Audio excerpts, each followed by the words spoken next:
Long Neck Josh, the Joey Deez. This is the Canvas Critique.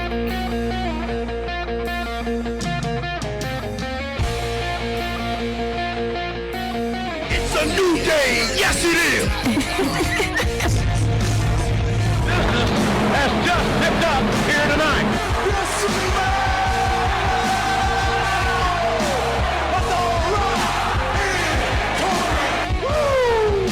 Ruthless aggression.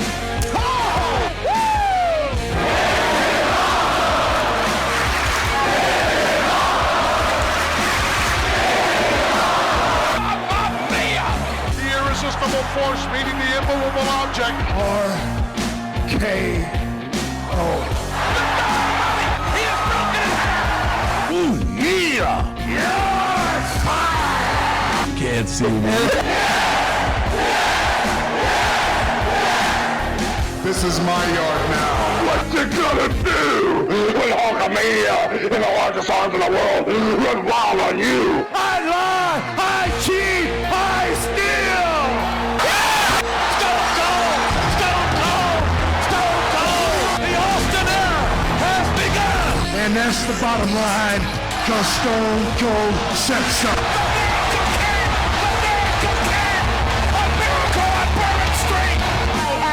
The man. The boyhood dream has come true. Just sit back, relax. It's gonna get good. Rest in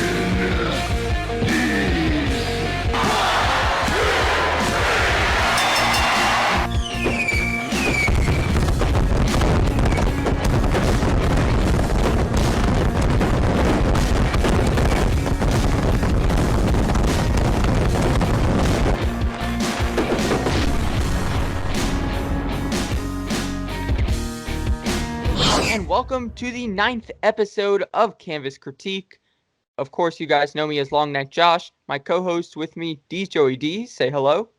What's going on, everybody? Welcome back. Yes.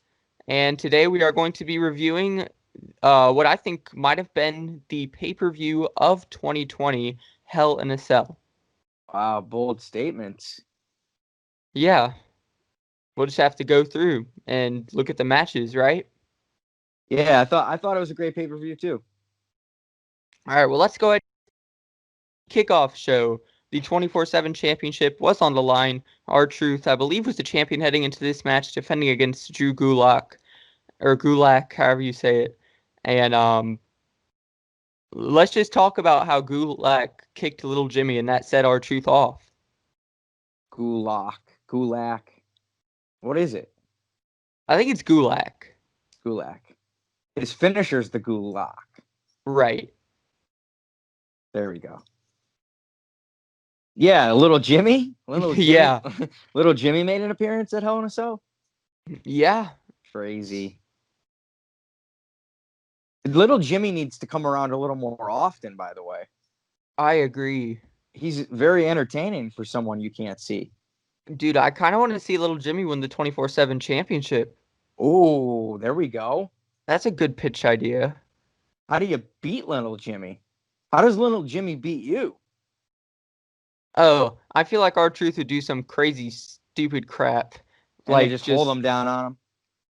Like, yeah, I think he would just have his, like, a roll-up. Like, he'd have his feet up in the air, and, like, he'd have his shoulders on the ground, and have a referee just be like, what the hell? And then the referee just counts.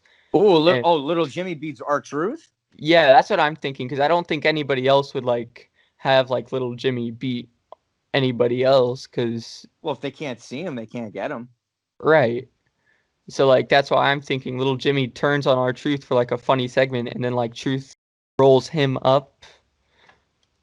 I don't know. It's kind of funny. Let's see that. I want to see that. That's a great idea.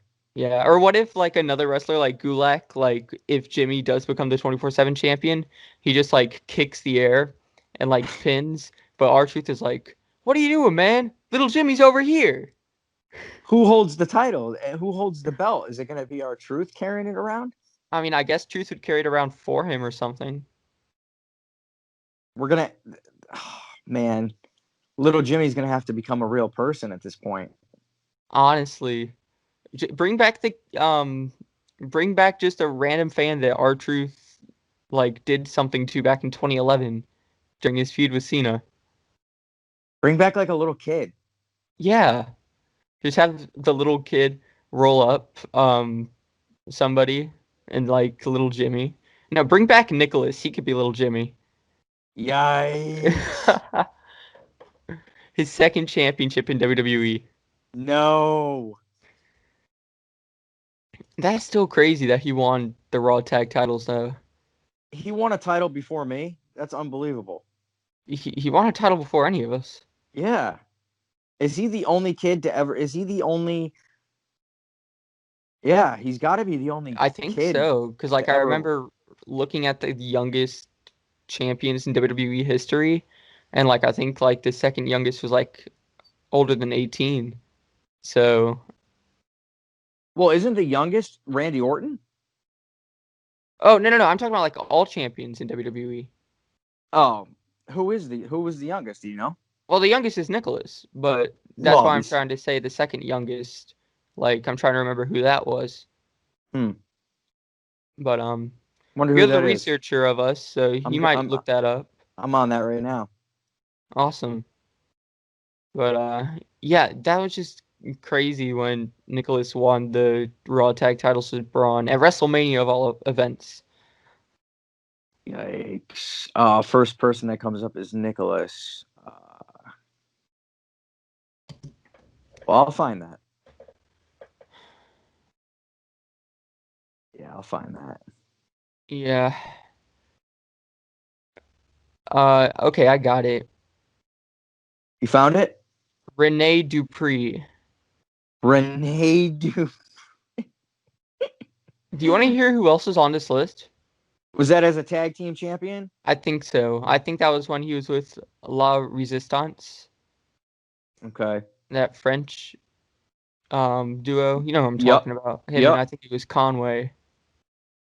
Rob Conway Yeah, but and Sylvain Grenier. They were a 3-man group at one point. yeah. But yeah, number 1 is Nicholas, number 2 Rene Dupree, 3 Tyler Bate, 4 Kenny Dykstra, 5 David Flair, number 6 Hornswoggle, number 7 Esa Rios, number 8 the 1-2-3 Kid, number 9 Rey Mysterio, and number 10 Paige. So Paige, one of my favorites ever. right. All right. Well, we move on. Well, thank you, little Jimmy, for getting us off topic. Not really off topic, but Yeah. But yeah, kickoff show is over with. I don't think anything happened with the 24/7 championship throughout the main show. Please feel free to correct me in the comments if I'm wrong. But we move on now to the opening match. Well, after the match, Akira Tozawa and Lucha House Party ran out. Right. Because apparently the only people involved with this title anymore are Akira Tozawa, Lucha House Party, Drew Gulak, R-Truth, and Little Jimmy. Yeah. Well, even though Little Jimmy hasn't won it yet, but I think all Lucha House Party all won it. I think they might have. I can't remember.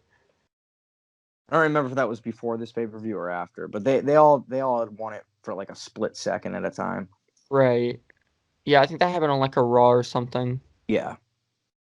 But yeah, now we move on to the main show, and we kick off the main show with what I think should have been the main event. Roman Reigns versus Jey Uso inside Hell in a Cell for the Universal Championship. I mean, I thought it was going to be the main event for sure. Yeah, this was the best story heading into Hell in a Cell. Oh, 100%. No doubt about it. No questions. I told you before. I told everybody before. This is the best story going on right now. Right. It should have been the main event, I thought, but it was a great way to kick the show off. It was. I think Clash of Champions kicked off with that triple threat ladder match for the Intercontinental Championship. Mm-hmm. And I'm going to go ahead and say that this is the second consecutive pay-per-view that the opening match on the main show was the match of the night. This was definitely my match of the night, and this was really just an incredible storytelling, and the match was great. That was amazing. Oh, awesome match. Awesome match. Great hell one to go down in the memory banks for Hell in a Cell matches of all time. And it's really impressive to know that, I mean, even though that Jay's been on his own for a little while now, to see where he's come from as a tag team star to a single star and to be able to perform like that in a Hell in a Cell match. Oh yeah. And it was great. And a Hell in a Cell, the first ever Hell in a Cell I Quit match. Yeah, that's just crazy to think about. And they don't hold the microphone up to the stars anymore for an I Quit match. Well, I think the only reason they didn't do it for this one was because you don't have in-person attendance. So I feel like it would be easier to hear them say, I quit. Gotcha. So I think that's the main thing with that. But yeah, I'm really glad we got to see this stipulation, like kind of combining two stipulations for one match. That was really cool. And you know, Uso did really well in this match. Fantastic job. Yeah. There was a moment where I thought Uso was gonna win, actually. Like I think we all kind of knew that Roman was gonna win heading into this match, but like there was that what if moment, like, oh, maybe I was wrong. And I think that was when he was choking Roman Reigns with the strap. Yeah, that go ahead. That was just this was a brutal match, and both of these men like just wouldn't quit. They just kept taking punishment. Oh my God, this was such a physical match, man. It was awesome. Right. Great chemistry these guys have together. And like I said before, Jay, in his first ever Hell in a Cell match, performing like this it wasn't a shock to me, but it was like, I didn't expect it to be that good. You know, I know the story carried them far away, but just the things they did in the ring, in the cell, I should say, were incredible. Right. Um, but yeah, after like he choked Reigns pretty much had the control of the match the rest of the way, had the guillotine, and it's crazy because like you know this was just hard to watch for some people, and Paul Heyman was even like wanted Uso to quit so like Reigns would stop what he's doing. Yeah. And then people wanted Reigns to stop. The referee tried to stop the match. Yeah, you had like doctor or security or people come out. And I'm like, what are you guys doing? Yeah, and it kind of brought me back to the Rollins Fiend Hell in a Cell. Yeah. Where they stopped the match. I mean, they shouldn't have stopped that match, but I was afraid they were going to do that again. Right.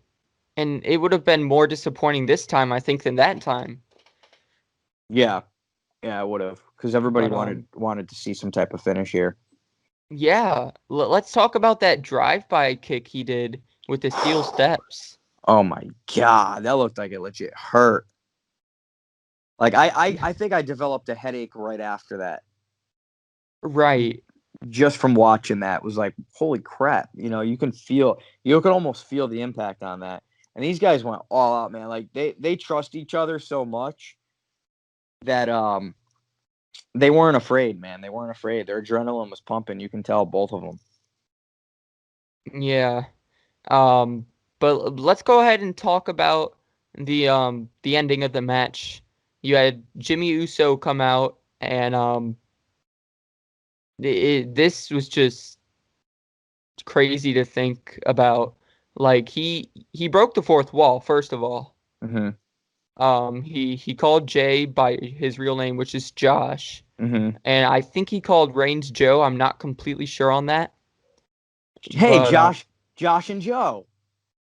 yeah, Josh and Joe. now all we need is a John. We need our Jimmy. We need a Jimmy. His real name's John? Yeah, Yeah. Jon. We could. No, We I'm not gonna think about that right now. we could find a John. We could find a John. Yeah, but yeah, man, the emotion just Roman like just broke down. The emotion like that you could see Roman had. That was Mm-hmm. oh my god. He had me going for a minute. I really legit thought I thought he was just gonna stop at that point. So did I. I I really thought I really thought he was gonna stop. I thought he was gonna like say something like I don't think he would have said I quit, Mm-hmm. but I think he just would have refused to. Continue. Yeah, but But that was only for like 2 seconds. I believed that, and then I was like, no, yeah, don't trust it. right. Because Reigns is a top heel right now, and like if Reigns did that, that would be like a real babyface thing to do. Yeah, he's not gonna be weak or Yeah, soft and give in. Not at and all. and then when Roman choked out Jimmy, and that's what caused Jay to quit. That oh my god. What great story! Listen, this is what I'm talking about with the storytelling. This is exactly what I'm talking about. This is how it's supposed to be.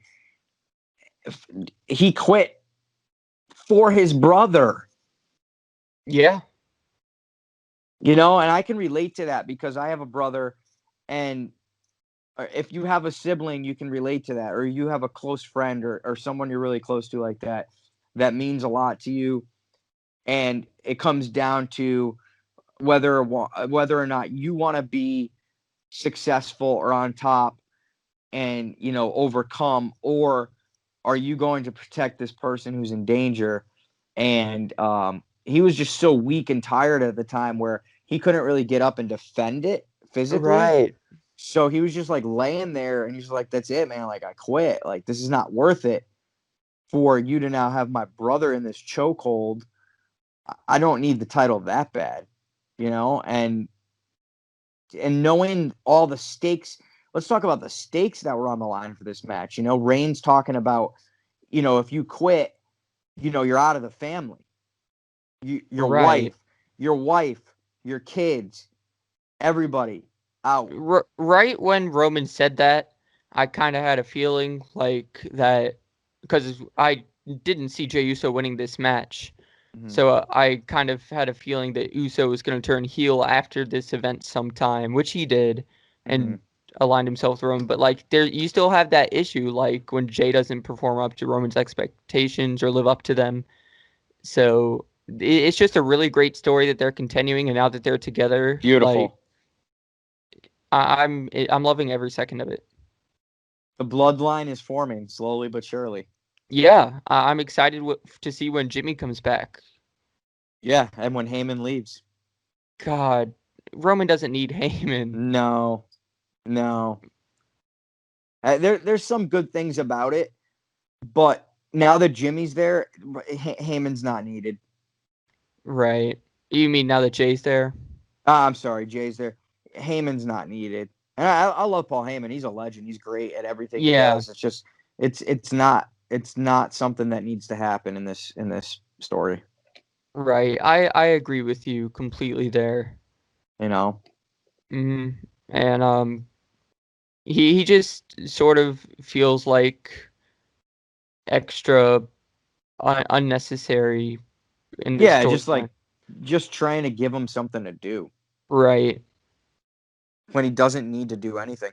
And there's so many other people he can be with right now. Right. Like, I think if he took somebody, like, let's say, I think he could take Shayna Baszler under his wing. I think that would be incredible. Yeah, he needs to take a female. I want to see him with a female wrestler, a women's wrestler, or I want to see him manage a couple different stars at the same time. Right. So kind of like what he did back in 2013. Right. Or he was with what? Because I know he was with a few Axel. different people then. Or was that 2012? CM Punk, Axel. Who was he with? It was throughout 2012 and 2013. Of course, he still was with Lesnar, but he was with Punk, he was with Axel, he was with Ryback at one point, he was with Cesaro at one point in 2014. Oh, right, yeah.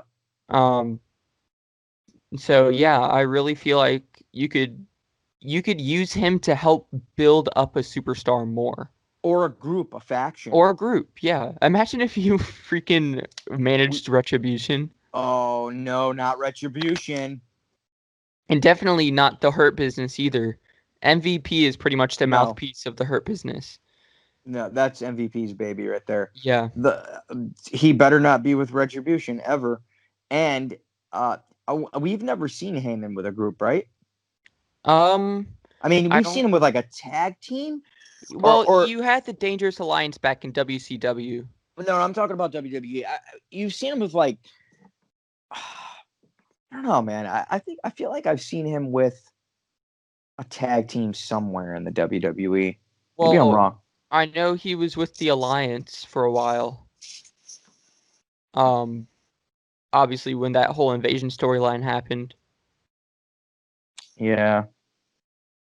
No, I don't know. I'd like to see him with a group. I can't think who right now, but definitely a heel group. Yeah. But he should definitely be with a group at some point. Yeah, I think that would be so cool to see. And a female, maybe like Charlotte Flair, or like you said, Shayna Baszler. Mm-hmm. So we'll see what happens with that. That's, because I don't think he'll be with Reigns for long. Right. Or maybe he brings back CM Punk. No, I'm kidding. Imagine. I'm kidding. Yeah, I know. But I guarantee you, just that comment alone are going to get people to start thinking about that now and thinking it's actually going to happen. Oh yeah, anything to bring CM Punk back for a lot of people, they'll hope for it. But I'm okay. Right. I'm all set with that. I don't need that. Right. If CM Punk comes back, that would be really cool. But at the same time, I feel like he doesn't need to come back. No, he doesn't need to come back, and he doesn't need to have a manager. Right. Or an advocate or a associate or whatever he'll call it at the time. Yeah, I completely agree. His WWE title run, you know what I'm talking about, I think it was 434-day run. Mm-hmm. The first half was great. I really enjoyed it. And so was the second half, but like I didn't really Paul Heyman with CM Punk, I didn't really enjoy that as much. No. But so after the match, Reigns' father and uncle were there. That was cool. Yeah, the head shrinkers. Mm-hmm. That was cool to see them. I'm surprised Rikishi didn't come out. I thought Rikishi was going to come out. I thought Rikishi was going to come out on behalf of the Usos. But they put the lei over Reigns' neck, like, right, endorsing him as the head of the table. And that was really cool. The whole thing was great. And Reigns is still the reigning, defending Universal Champion. Did you say the Reignsing? The reigning. The Reignsing. The Reignsing. the Reignsing. Instead of the raining, we have the Reignsing. The Reignsing. Yes. That's interesting. I never thought about it like that. But dude, I would love to take credit for that, but that's Paul Heyman, man. Paul Heyman says that all the time. Yeah, that's true. Oh yeah, he does. Yeah. I forgot about that. But I do like that. I like how I bet you Heyman came up with that too. Right. All right. So after that match, we had the continued storyline. Elias taking on Jeff Hardy. The 7-month ongoing storyline. Yeah, which is ridiculous because we all know Hardy didn't hit Elias with the car. Mm-hmm. So This feud needs to end in a parking lot brawl. Although it already ended not in a parking lot brawl, it should have ended in a parking lot brawl. Yeah. I mean, of course, you had the Symphony of Destruction match. Which is good. You do that, but you also do like a parking lot brawl where like someone gets in a car and tries to hit some. Like Jeff Hardy actually gets in a car this time and hits Elias. No, I don't think that would be good for Hardy to do that. I think it would be more like Elias should try and do it to Hardy personally.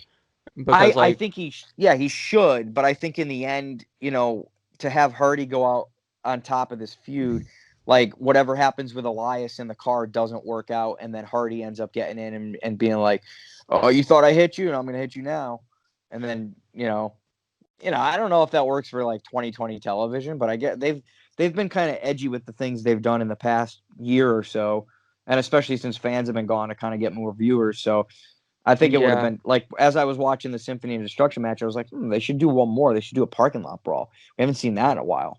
Yeah, I think the last one we saw was Adam Cole versus Velveteen Dream, and I really don't think that lived up to expectations. It could have been a lot better than it was. But I don't want it in like the parking garage. I want it like in a parking lot outside somewhere. And for me, I don't want it. I don't want it in a ring either.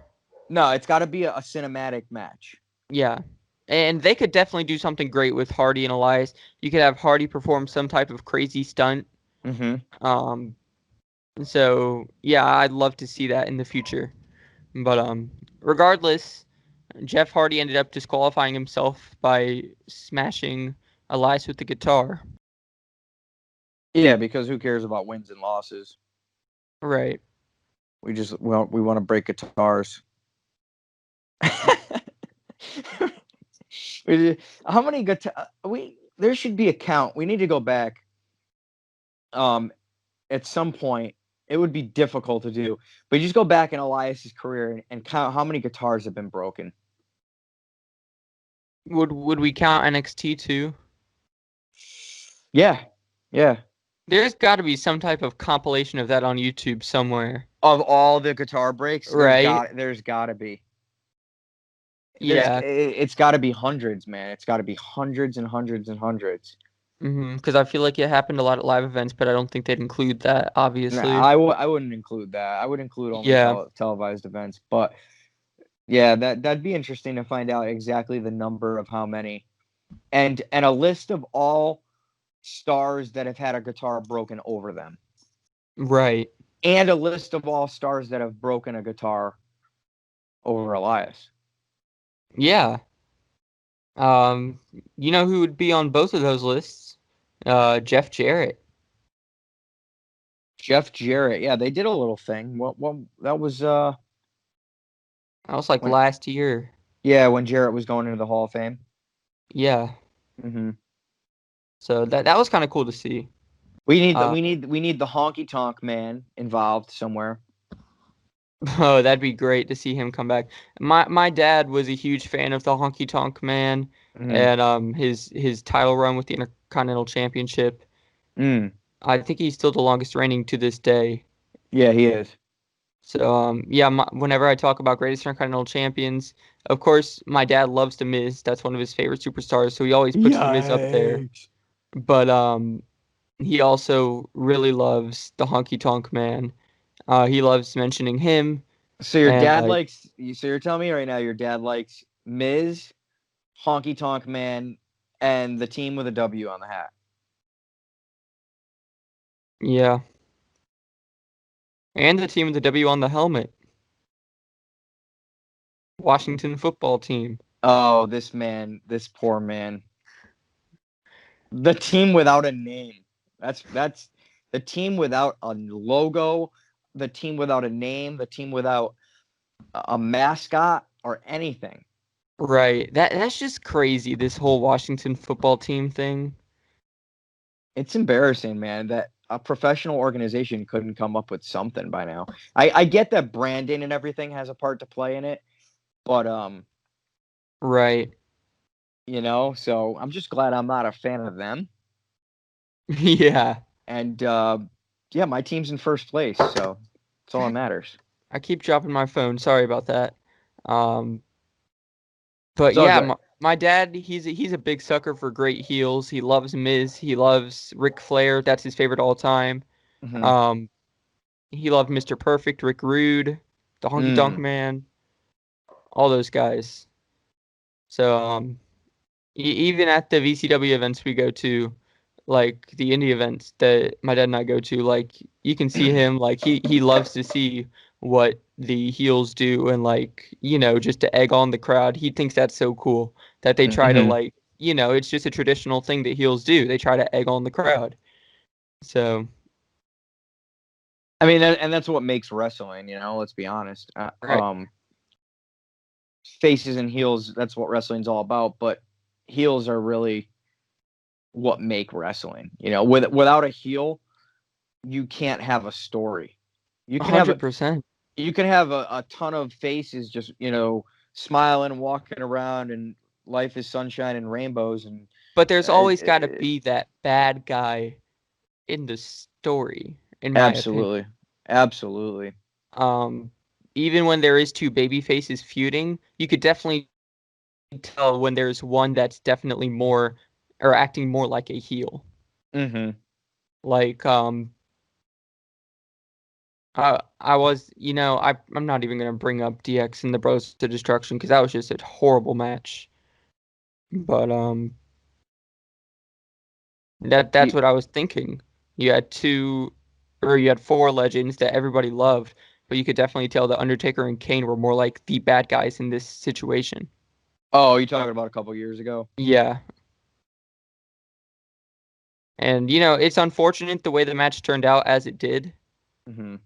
but I guess that's just what happens when wrestlers get to that age. And Yeah. Michaels hasn't wrestled in 8 years, so obviously he had a lot of ring rust. I've seen worse matches. No, so have I, but just very unfortunate because I'm sure a lot of fans were expecting more. Mm-hmm. But we got what we got, and DX went over in the end. I don't even know why we're talking about that still. Um, so I don't know how we got on neither do I. that. But that's what this show is about. Like we think about old booking and we talk about it, like stuff it reminds us of, and then even sometimes we'll go into future booking what we think should happen. And I think that's just really cool to be able to discuss that with somebody. Absolutely, that's what wrestling's all about, man. Yeah, There's just there there's so much history involved that you start talking about one thing and it leads to the next. right. Yeah, that's just crazy how we talked about all of that. But I guess we should move on to the next match, which was Otis versus The Miz for the Money in the Bank contract. Mm. And yeah, why did they break up Heavy Machinery? Uh, because Otis is a star and they don't see Tucker as one. Yeah, and that I really feel bad for Tucker because Tucker, he's done some pretty amazing things. Hell, at the Elimination Chamber, I know we've talked about Tucker before. At the Elimination Chamber, he like jumped off the pod. Mm-hmm. He's Well, done. yeah, I think they're looking at character stuff, Yeah, and I think he has good character, but I think just Otis blows him out of the water when it comes to that. So like when they're together, um, they're just he just Otis shines, So yeah, I think that's kind of why they're looking at it like that. I don't think they needed to break them apart, but they did, and I really like this. I like this match, um, mostly because of the ending, and what we got out of it. Uh, right. I'm not a fan of Miz being the Money in the Bank holder, but I never really, to be honest with you, nothing against Otis, but I never really saw Otis cashing in and winning uh, a world championship. I'm not quite sure why he won it in the first place. I don't know if they had this in mind. I don't know if they had this in mind down the road. When he won this contract earlier this year, I'm not quite sure if it was a plan. Do you know what I think could have happened? Because obviously the Money in the Bank ladder match was pre-recorded. AJ Styles wasn't supposed to drop the briefcase into Otis's hands. No, I'm just kidding. No, that's exactly what I'm thinking. I think that he did that on accident and the camera crew cut it because it wasn't the planned finish, but somebody saw it and was like, oh, how funny would that be? Let's actually do that instead. I don't know. It looked planned. Yeah, But I see what yeah. you're saying. I do. I definitely see what you're saying. And then they did it again. Just they went forward with the recording and Otis celebrating and all of that. I was thinking if Otis did cash in, it would have been a huge disappointment, I think, for him to lose. So I think he would have probably won it at some point, but not for long. Right. But I don't know who he would have beat, because like Strowman was champion at the time, McIntyre, then you had Orton, Reigns. Right. Who's he gonna cash in against? Exactly. But so I think I love Otis. I think it was a good move to get it off of him. But geez, the Miz. Sure, Dad's happy. Oh yeah, he's very happy. But you know what? It's eventually, if it's going to lead to Miz being a world champion again, I think that's fair enough and definitely well deserved, because I think Miz should have been in the running a couple years ago. I think when he really came back on fire, man, I think it was about 2 years ago. I think I always looked at it as back in 2016, right when the brand split happened. He Oh, was the Intercontinental Champion. He had a great series of matches against Ziggler, yeah, and he was doing some great stuff. he was doing great stuff. Last few years, man, Miz has been on top of his game, and I thought he should have gotten a chance. I thought he was going to get a chance back then. Right. And then you had at Super Showdown in Australia, it was The Miz versus Daniel Bryan. And the winner of that match was going to go on to face, I think Styles was the title holder, face Styles for the title. And they had Bryan beat him with a roll up in like it wasn't a long match at all. It was only like a minute or something. Mm-hmm. Yeah, they didn't do well with him, as far as the championship picture goes. So I think this is their way to get it back for him. Yeah. I don't know when that'll be, and I don't know against who, but I'm really interested. I'm not a huge Miz fan. As far as on top of my list, I think he's incredible heel. I agree. Incredible heel. I think he does a great job with that. So I'm really interested to see what kind of feud he has and when he's going to cash this in, how Morrison's going to play into it. Right. And I was actually just about to talk about that, if you don't mind me cutting you off really quickly. Yeah. Of course, I mind. really hope that Miz. I mind, Josh. I mind you cutting me off. Okay, I'm sorry. No, I'm kidding. No, I just wanted to say real quick that if more, because Morrison and him have already talked about how, or Miz said, like, if we cash in. So I'm really interested to see how that plays out. And will that end up leading to a feud between them for the world title at some point? That's exactly what I was about to get on about. I think this is the way you make Morrison world champion, thinking about long-term booking. I think Miz needs to have a good run with the title, though. So I think there's one of two things you can do. Number one, you can have Miz win the title and have Morrison at his side for a while. And, eventually he'll turn heel and want to win the championship. Kind of like what Sasha Banks and Bayley did, except Bayley turned on Sasha. But I could see that happening. Or I could see John Morrison being written off TV for a few months. Miz injures him some way, and he comes back and takes the title. Ooh, I got a better idea. Okay.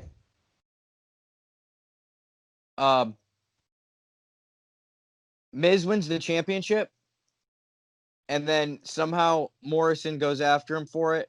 Whatever, someone turns on someone. Right. And then Tucker comes out and interferes, and then they have a triple threat match, and then Tucker wins the title. That's not going to happen. There's no way that's going to happen. And then Otis is in the back and catering like, man, what did I do wrong? And then Otis gets drafted to Raw and beats Tucker for the title. No, they send Otis to NXT. Oh my God. Oh boy. But no, actually that gave me an idea when you did talk about Tucker though. Like maybe you for Tucker you could have him pair up with the Miz as like his bodyguard or like whoever the heel is if they do have a feud. Mm-hmm. So, because I mean, like you had an odd pairing when Eric Rowan was with Daniel Bryan. Oh God.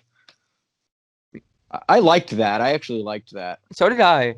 And I think they ended up winning the tag titles at some point, which I thought was really cool. Yeah, they were champions for a little bit. So, but regardless, Miz wins the Money in the Bank briefcase. So, yeah. Well, yeah, but how he won it was the best part. Yes, Tucker turning on Otis. Smack. Boom, right across the face with the briefcase. Right. And the sad thing is they haven't done anything since then with these two. Like no match between these two. Like I really just feel like this was a way to get the Money in the Bank contract off of Otis and then it's done. Yeah, they shouldn't fall short like that. They should continue what was going on with them at least. Right. I'd love to see something happen in the Rumble with these two or maybe lead to a match at Mania. I think Otis deserves at least a rematch for that contract. I mean, right? Having the contract, losing it, I feel like.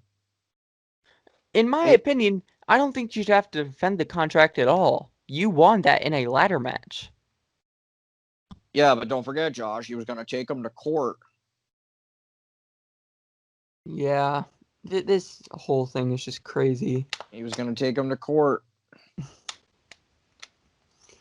All right, are you ready to move on to the next Hell in a Cell match? Yes, I am. All right, the SmackDown Women's Championship, Bayley versus Sasha Banks. Anything you'd like to get started with? I'd like to get started by saying I love these two. Both of them. I love this feud. Always have. Always will. And I thought it was another great Hell in a Cell match.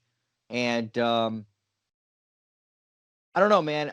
All I can say about this is I knew who was going to win this match. I think we all knew who was going to win this match at this point. Right.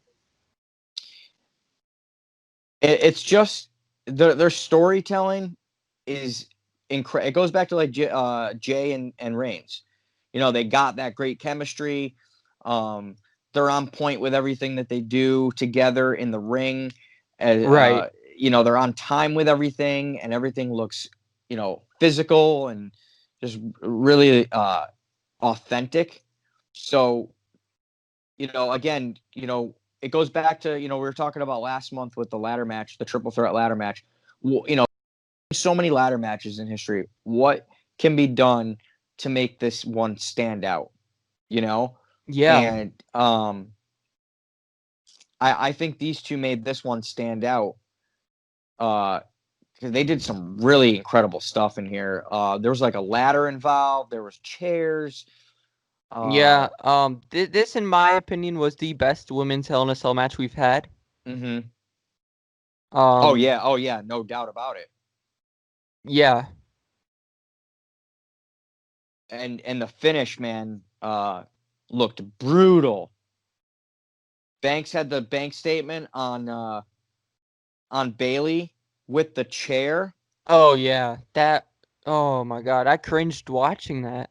Sure, I thought Bayley's head was gonna fly off. I literally was like, I was cringing too. I was like, is this safe? Yeah, and I mean, of course, Bayley tapped out. Banks was stomping on the chair, like, and the chair was crushing into that was brutal. Bayley's throat. But yeah. I think you go back to what you were talking about with Roman and Jey Uso, that they trust each other. It seems like these two had that kind of trust as well, because we've seen classic encounters from them in NXT, and this is their best encounter on the main roster as of right now, in my opinion. Yeah, So I agree. Yeah, Sasha Banks ended up winning, and I'm happy about that. yeah, seeing Bailey hold the title for that long and then tap out to Sasha, to a brutal move like that in Hell in a Right. Cell was like a good cap to this whole thing. And then Sasha successfully defended the title. So she finally, after what, 5 years on the main roster, successfully defended a singles women's championship. Right. Against Bailey. Yeah. Good stuff. So yeah, we move on from that to it honestly probably was the worst match of the night. It just Lashley beating Slapjack. I mean, I think we all kind of figured Lashley was going to win. My eyes dropped during this match multiple times. Yeah, like, no disrespect to Bobby and Slapjack, but they definitely could have done a better story with these two. This just felt like a random match that they put on the card just to fill time. Yeah, Retribution. I don't know what to say about it. I mean, they're starting to get some key wins now. I don't think they ran away. Yeah, they ran away at the end. This is a group that a couple months ago was taking over the entire company. Wasn't afraid of anybody. And that's why I'm going to say this. They need to bring back all those other members that they had. Yeah, they do. They really do. And even if they don't bring them all back, they need to bring some more back. The numbers game is the problem here. They need numbers. Retribution they're not strong enough. For me, opinion-wise, they're not strong enough as far as star power. They don't have that star power to just be a 4-person group, 5-person group. They need numbers. They don't need to be great. They just need numbers. And that's what built them up to be great, was the numbers game. They had the strength in that. That's what this group is supposed to be all about. And honestly, the intimidation by the members. How many members are surrounding the ring? How many members are backstage?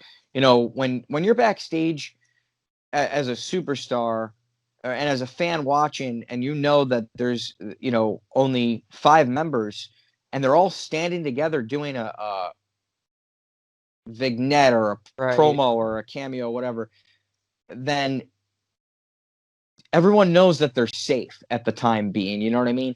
There needs to be some type of fear factor there, knowing that there's others lurking somewhere else backstage or out in the arena or in the parking lot. Or that's what this group needs to be about. For me, I think, they're really lacking in the numbers game, and I think they're lacking in the storytelling as far as what Retribution is supposed to be all about. They're supposed to be about intimidation, and they're not really intimidating right now. They're just kind of there, and I don't blame them. They're just doing what they have to do.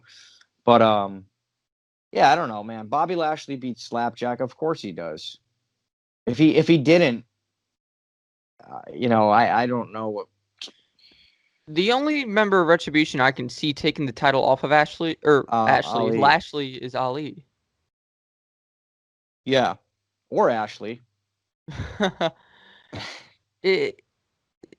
Yeah, they just need the numbers back for Retribution. And I really think they should have done, instead of Raw versus SmackDown like they've usually been doing, they should have done something like Retribution versus the roster with all these other Retribution guys. I think that would have been interesting to see. Yeah, Retribution should have never been drafted. They should have just been invading both. They should be Mondays and Fridays. They should have, certain guys show up on Mondays, certain guys show up on Fridays. And then, like I said, you build it up to Survivor Series. You have Retribution versus WWE. Who signed these guys to a contract to Raw, Exactly. knowing that they were like spray painting walls with the WWE logo and putting an X through it? Like, who signed them? Adam Pearce? Like, we all know that they didn't have contracts when they started doing this stuff. And why would they agree to sign a contract? They're anti WWE. So now they're under a contract. They're agreeing to matches. They're standing in front of cameras doing promos. Just for me, I don't know, man. I don't like it. This whole Retribution thing, when it started, it had me hyped up for it. I was excited to see where it led to. Yeah. And like, it's just been so lackluster.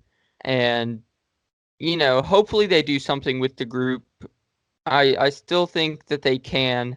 Oof. But it's going to be really difficult at this point. It's slipping away for me, man. If they take one more loss or look weak one more time, it's over for me. There's no going back. Right. And for a lot of people, I'm sure they don't look at Retribution as a legitimate threat anymore. No, this could have been a group where you look back in years like, wow, that was a great group, great faction. They did great stuff. Right. It concerns me right now that it's not going to be one of those groups because it's not yet. Yeah, and that's very unfortunate. It is. But they got to make them look strong again. And like I said, at this point, it's going to be to do that. But if anybody can do it, it is Vince McMahon. He's just got to play his cards right. Yeah. So after that match, we moved on to our main event for the WWE Championship. Drew McIntyre defending against Randy Orton. And I enjoyed every Hell in a Cell match that night. Yeah, I did too. This is the third great Hell in a all three were great.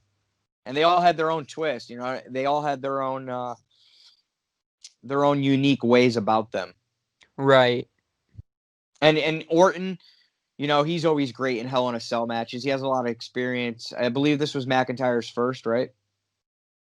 I believe so. Yeah, it was. It was his first Hell in a Cell. And great showing for him, great showing for Orton again. Orton's, really great psychologically in the ring. Just like his cold calculating ways, man. Like, he really makes you fear him in a structure like this, locked inside a cell. Like, I would never want to be locked inside a cell with Randy Orton, because he's always gonna the things that he can do. Oh, he's really creative, really creative. With the cell and right. with the weapons around him. And he is so vicious. Mm-hmm. Like, we saw what he's done in multiple Hell in a Cell matches in the past. Most notably, the one that comes to my mind, of course, is the one he had with Jeff Hardy a few years ago when he took that screwdriver and just That's what I'm talking about. The screwdriver. It's just sick. He did something recently too. Are you talking about what he did with the Legends backstage, maybe? What did he do with the Legends backstage? It was like the Raw after Clash of Champions, or like the second Raw after, where the Legends were all backstage because they were there for some reason. And he shut the lights off? Yeah. Yeah, that was good too. That was really good. He attacked him with the chair, and then the next week they showed the aftermath of it. Right. Now, here's the thing. I knew there were bolt cutters somewhere. Oh yeah, 100%. I definitely knew there was bolt cutters somewhere, and I knew Orton was going to be the one to get his hands on him. Why he would want to leave the cell, I didn't know at the time, but it made sense. He had a plan to lure McIntyre to the top of the cell, which was awesome, man. I love when stars go on top of the cell Oh yeah. because it's just like, wow, man, that's scary. You know, being Right. up there and trusting that cell to hold them up there, Mm-hmm. and And I was about to get to another point. Like, we haven't seen them break through the roof of the cell in a long time, and I kind of thought that was gonna happen because we didn't really me too. have like a real live crowd, so I thought they were gonna find some way to make that happen. Yeah, me too. I was thinking the same thing. Because the first time it happened when Taker put Mankind through it, it wasn't supposed to happen. Right, I know. Yeah, Orton had a plan. He had a pipe up there. Yeah. How he got it up there, I don't know, but he did. Did he just put it there before the show started? No, he couldn't have because the other Hell in a Cell matches. Well, I mean, unless it was just up there the whole time. Well, it's up there the whole time, but Orton didn't put it up there. I mean, Yeah, he did apparently, but how? You know, right. like did he build the cell? No, I don't know. Like, I wish there was more of a story on that. Like, they showed, oh, Yeah, like a before the security match started. camera. Yeah, Yeah. Or or even just to make it more of a surprise, like they just showed it the next time on Raw how he got it up there. yeah, But it really was up there for no reason because he didn't use it. McIntyre just took him down. yeah. He didn't even. He swung at him, I think, but I don't Yeah, think and he he connected. missed. Mm-hmm. Um, so yeah, that it just to have the pipe up there and then say, "Oh, Orton had it up there like the whole time," and then it just was used for nothing. Yeah, definitely should have used it. Yeah. Um. Well, Regardless. he should have had a 2x4 with barbed wire on it. You know, Oh, that would have um, been crazy. bringing it back to the Mick Foley days where he had that feud with Mick Foley. Right. But I guess if you're not going to use it, what's the difference? What it was? It could have been a piece of paper. He still didn't use it. Mm-hmm. Yeah, and a pipe of all things, like they definitely could have done something more innovative, in my opinion. Yeah, because I mean, well, a steel pipe, the whole cell is steel. Yeah, and plus you could find a steel pipe under the ring, I'm sure. Like they should have done something that we haven't seen like in forever. Mm-hmm. Like you said, the 2x4 with the barbed wire would have been really cool. I would have liked to see an RKO on top of the cell, Same here. I was kind of just waiting for that to happen, or a future shock. or a future shock, or even Claymore. a Claymore. Right. Imagine a Claymore to Orton, knocking Orton off the cell. Oh my god. Or imagine a punt knocking McIntyre off the cell. Ooh, ooh, risky. Yeah, but they went through they did end up going to the announce tables, but they were like halfway up the cell because that's how WWE does those spots now. Except They for don't, Shane. yeah, except for Shane. And gosh, the things that Shane McMahon does, God, Oh, he's a daredevil, man. yeah. And I personally think he's not a bad wrestler in the ring. Like, I think he's a pretty good wrestler. That's just my He's opinion. oh no, he's a great wrestler. He's a great athlete and a great wrestler. I agree with you. His punches need a lot of work. Yeah. But But other than that, he can move. He's got some great moves, great right. athletic ability, and he's And not young.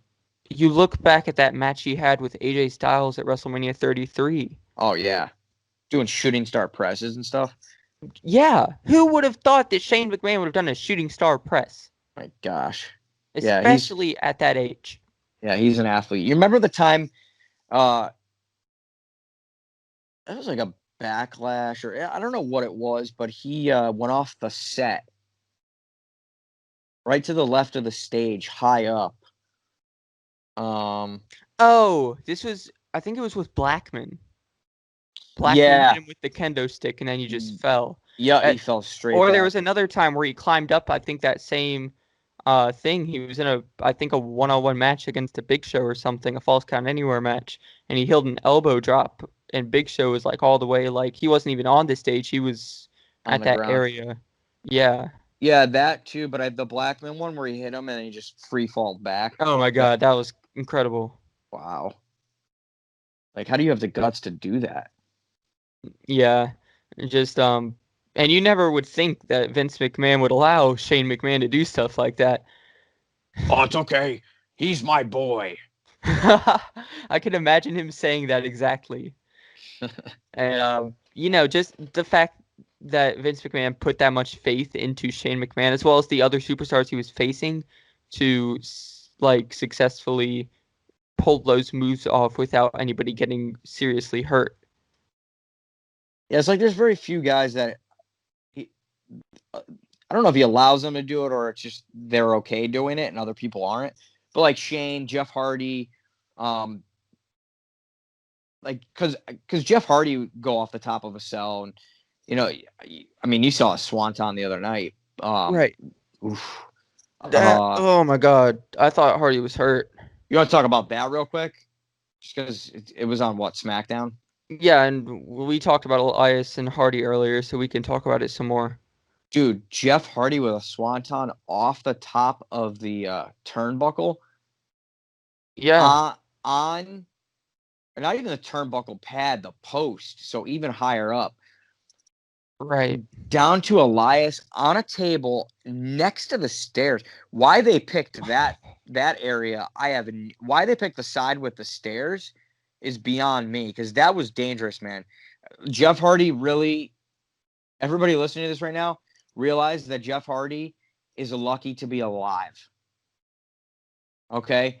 After all the things that he's ever done, that was probably one of the most dangerous, because his head smacked off the bottom of, like, the corner of the stairs.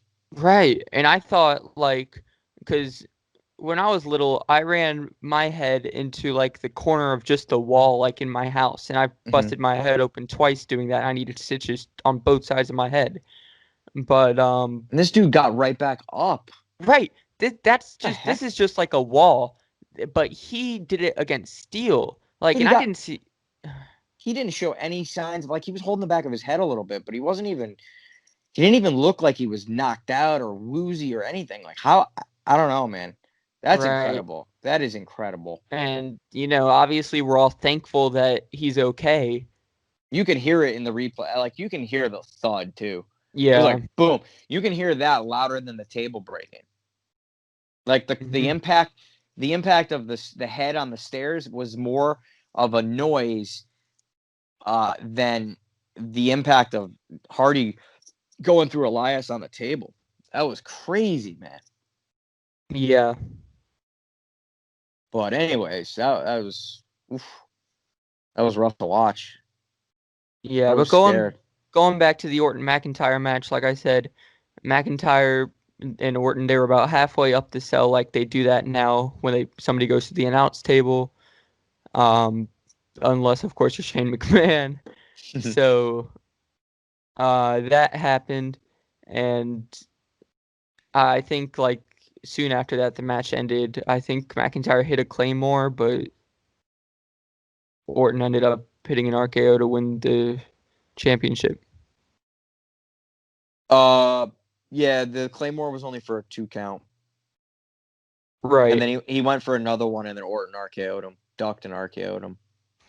Yeah, so that makes Orton a 14-time world champion.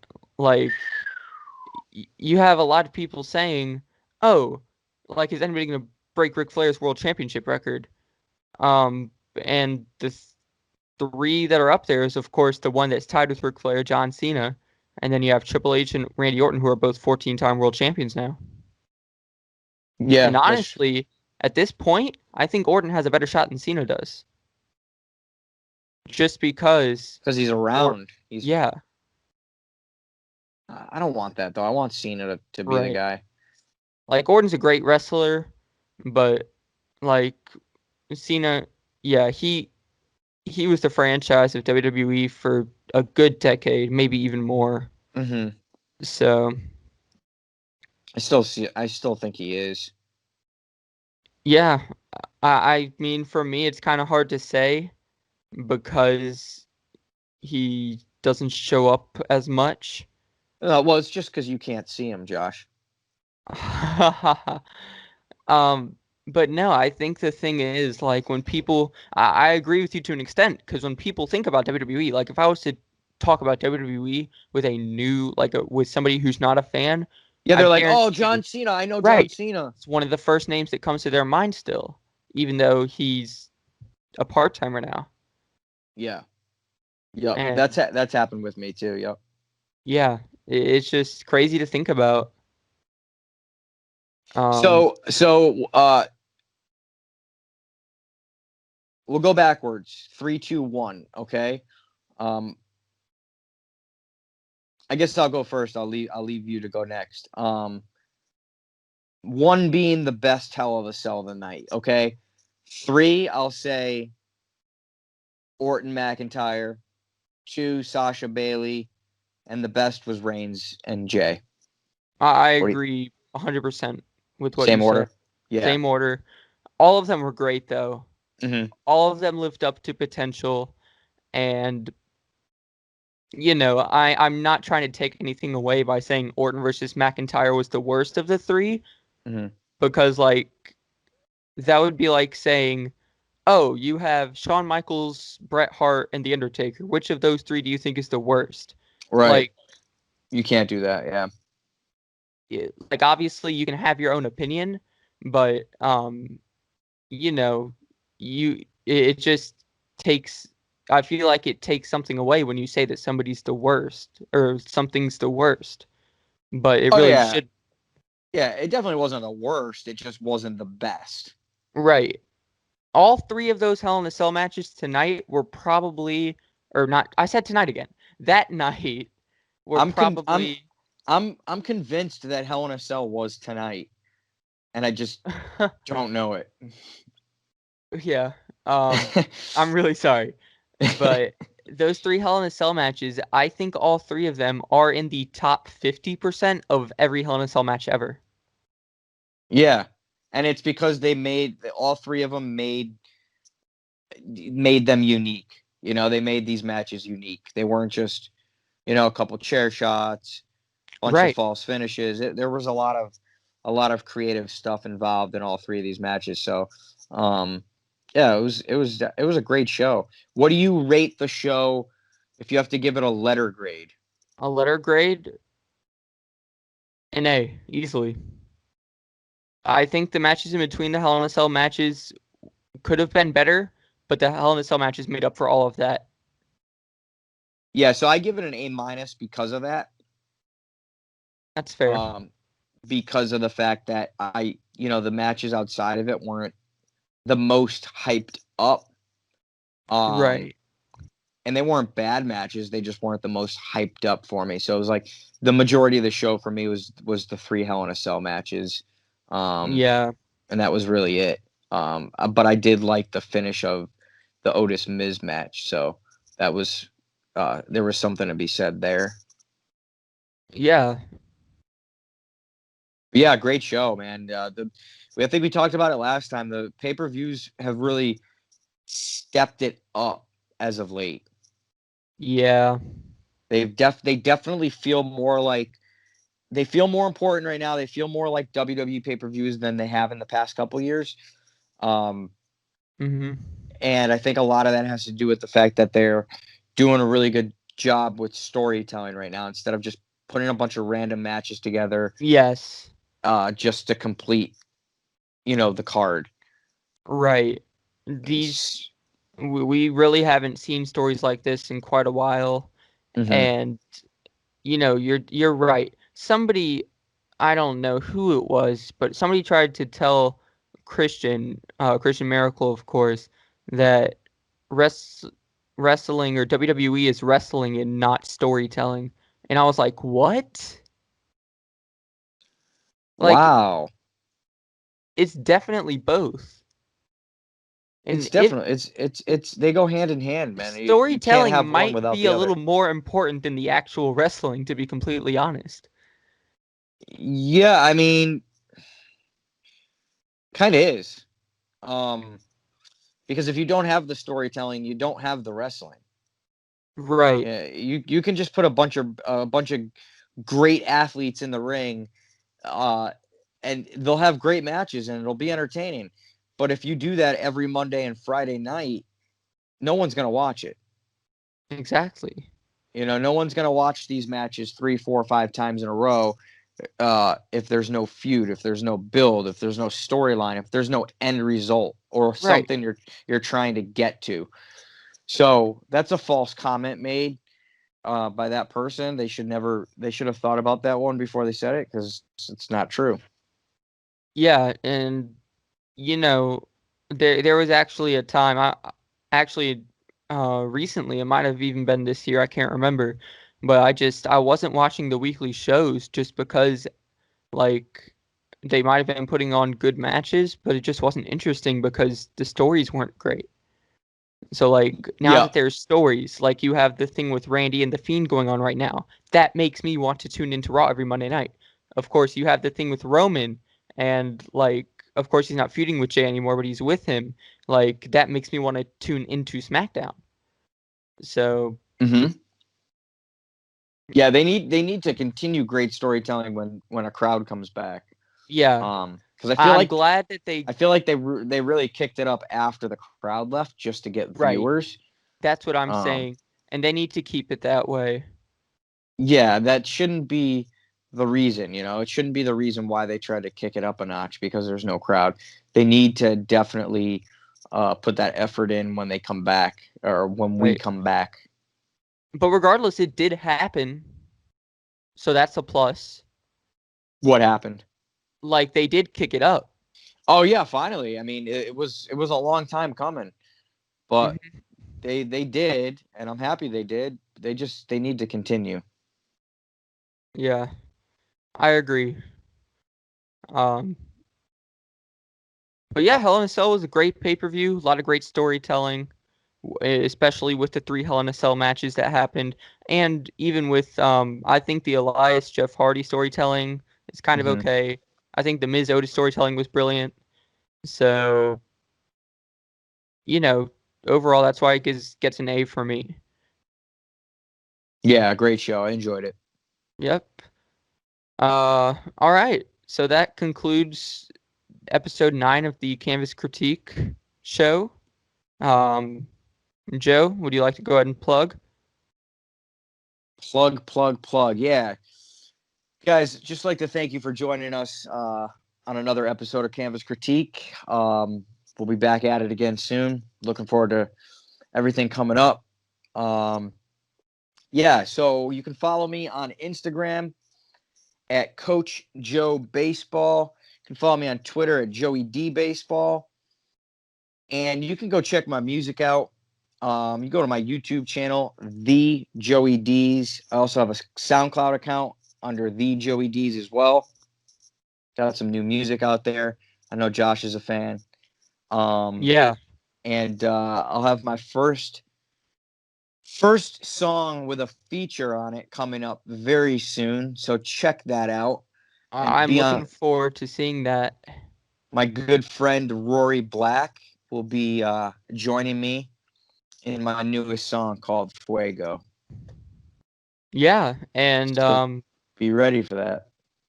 yeah, it's gonna be a great song. I'm excited to hear this feature, and just I think the fact that you're collaborating with someone is so cool.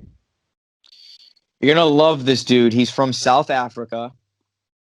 Um, he was born in South Africa, and he actually lives up in New Hampshire now. He owns his own food truck, and he's got a lot of talent on the mic. You're gonna love this. All right, well, I'm excited to hear it. And of course, you guys can follow me on Twitter at LongNeckJosh, Instagram at long_neck_Josh. Um, thank you guys for listening.